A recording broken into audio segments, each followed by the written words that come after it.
So I'm honored to be the third in the series of college friends able to share with you that 37 years of extraordinary experience of being Mark's friend. He's been intricately woven into some of the best parts of our lives for the last 37 years.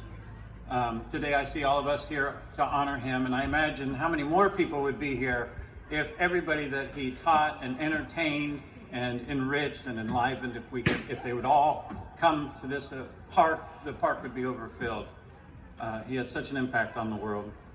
And if he were here with us, he would inevitably tell some fantastic story, as folks have alluded to, and this punchline would make us all wipe away tears of laughter instead of these tears of remembrance. If it were a more intimate group, and Mark were telling this story, it might take on a more risque, but never crude, twist. And then we get to hear his splendid laugh, as Ted said, with his head thrown back, and get to hear that great, sweet laugh. By the way, if you were really fortunate during one of these stories, you would hear the word coffee or some other indelible New York accent that Mark would just come up with once in a while and treat us all to that. There's a vast catalog of wonderful Mark stories, as many of you have got to hear some of those today. I have I could tell some of these stories as if they were my own, because he was such a masterful storyteller. And I remember stories from decades ago that I remember vividly just because he could tell them so well. And I have a couple from the Greatest Hits catalog. One was he was coming back from New York around Christmas time, obviously, and back to Oregon. And on the plane, the airline pilots and the stewardesses announced that they were going to have a competition for the best New Year's resolution. And so they handed out slips of paper, and Mark writes down his name and his seat number, and he writes down his New Year's resolution, hands it in. They collect them, and everything gets passed forward. And then they come on the PA system, and they announce the winner of the New Year's resolution, best New Year's resolution, is Mark Sweeting in seat D12. And his resolution was to eat more chickpeas.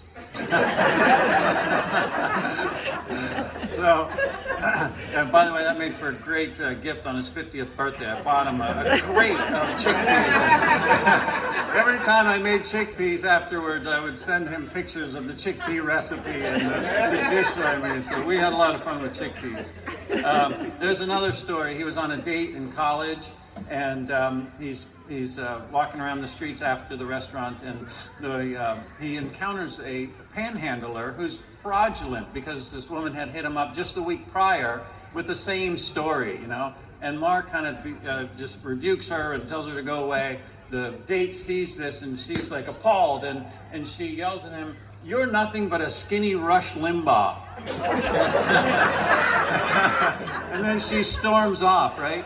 Now, I'm here to tell you that nobody has ever said anything more incorrectly than calling buff Mark Sweeting skinny, and he sure as hell was nothing like Rush. Ted, I just heard your laugh. I got to add to your story a little bit. Yes, when Arnold hit the door on his way out of the restaurant, he turned around and he said to Mark, "I'll be back." So, you got it. So that's the public Mark and the Mark that we got to enjoy together. But some of my favorite times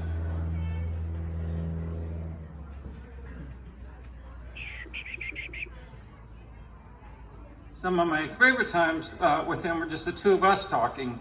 He'd always make me chuckle or ponder an idea, but he would also listen empathetically to my concern of the month and help me feel better.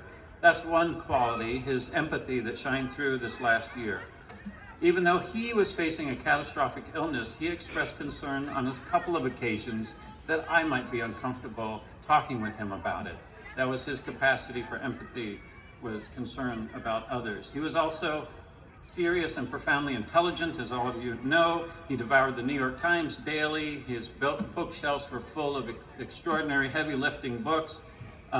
He was a trusty, stalwart thinker, and one could rely on his erudition and his well-considered opinion when it came to politics. he was a guy you wanted to go to with your voter's pamphlet in hand and hear what's going on and try to understand the issues of the day.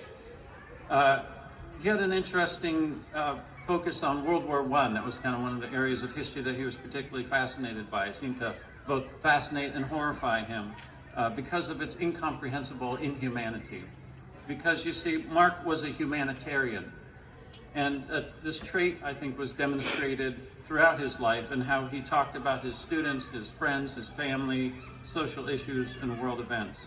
He also nudged many people into a deeper understanding and appreciation of evolution, and he shared his appreciation of the miraculousness of the progression of life on Earth, and which, by the way, he had the vision and the courage to teach in that public building over there.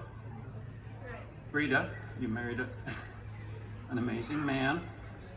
And while your loss is particularly incalculable, I hope you can take some solace in knowing how profoundly you enlivened Mark's life and the incredible strength with which you did it during his fight with cancer.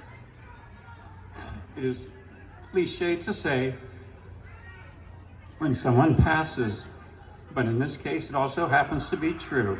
Mark Sweeting was the best of us.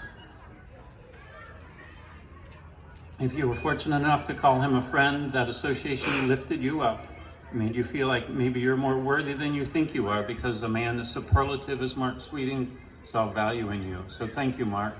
Thank you, our dear friend. And by the way, one of the last things I got to say to Mark next to his bedside was, I said, Mark, your life has been a triumph. And I think about his triumphant life, and I think about him at a Timbers game, and he probably went like this a lot. And I think that summarizes his life. His life was a triumph. This is his Timbers scarf. So here's to a triumphant life, Mark.